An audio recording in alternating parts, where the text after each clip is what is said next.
जादुई गदा की कहानी। एक बार बादशाह अकबर ने बेगम साहिबा के जन्मदिन के अवसर पर उन्हें एक बेशकीमती हार दिया।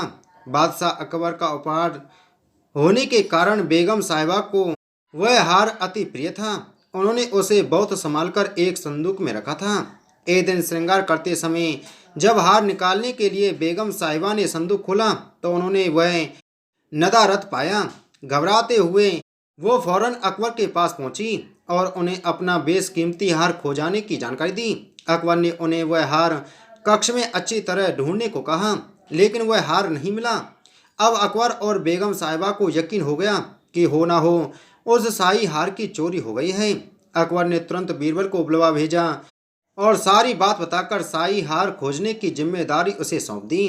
बीरबल ने बिना देर किए राजमहल के सभी सेवक सेविकाओं को दरबार में हाजिर होने का फरमान जारी करवा दिया। कुछ ही देर में दरबार लग चुका था। अकबर अपनी बेगम साहिबा के साथ शाही तख्त पर विराजमान थे। सभी सेवक सेविकाएं दरबार में हाजिर थीं। बस बीरबल नदारत था। सब बीरबल के आने का इंतजार करने लगे, लेकिन 2 घंटे बीत जाने पर भी बीरबल नहीं आया। बीरबल की इस हरकत पर अकबर आग बबूला होने लगे। दरबार में बैठने का कोई औचित्य न देख वे बेगम साहिबा के साथ उठकर वहां से जाने लगे। ठीक उसी वक्त बीरबल ने दरबार में प्रवेश किया। उसके साथ एक गधा भी था।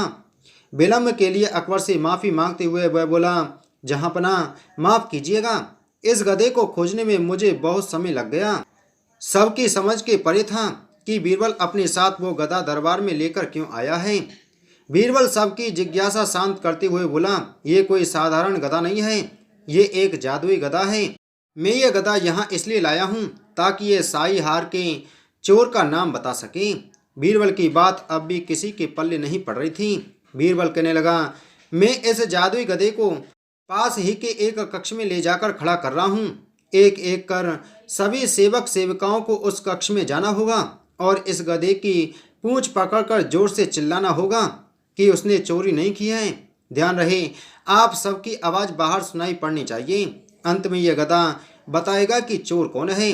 बीरबल गधे को दरबार से लगे एक कक्ष में छोड़ आया और कतार बनाकर सभी सेवक सेविका उस कक्ष में जाने लगे। सबके कक्ष में जाने के बाद बाहर जोर से आवाज आती, मैंने चोरी नहीं की है। जब सारे सेवक सेविकाओं ने ऐसा कर लिया तो बीरबल गधे को बाहर ले आया। अब सबकी निगाहें गधे पर थीं, लेकिन गधे को एक ओर खड़ा कर बीरबल एक विचित्र हरकत करने लगा। वह सभी सेवक सेविकाओं के पास जाकर उसने हाथ आगे करने को कहता और उसे सूंघता। बादशाह अकबर और बेगम सहित सभी हैरान थे कि आखिर बीरबल ये कर क्या रहा है। तभी बीरबल एक सेविका का हाथ पकड़कर जोर से बोला, जहांपनाह, यह है शाही हार का चोर। तुम इतने यकीन से ऐसा कैसे कह सकते हो बीरबल? क्या इस जादुई गधे ने तुम्हें इस चोर का नाम बताया है? आश्चर्यचकित अकबर ने बीरबल से पूछा। बीरबल बोला, नहीं हुजूर, ये कोई जादुई गधा नहीं है, ये एक साधारण गधा है। मैंने बस इसकी पूंछ पर एक खास किस्म का इत्र लगा दिया था। जब सारे सेवक सेविकाओं ने इसकी पूंछ पकड़ी तो उनके हाथ में इस इत्र की खुशबू आ गई, लेकिन इस चोर ने डर के कारण गधे की पूंछ पकड़ी ही नहीं।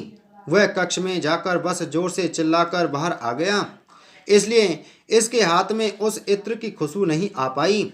इससे सिद्ध होता है कि यही चोर है।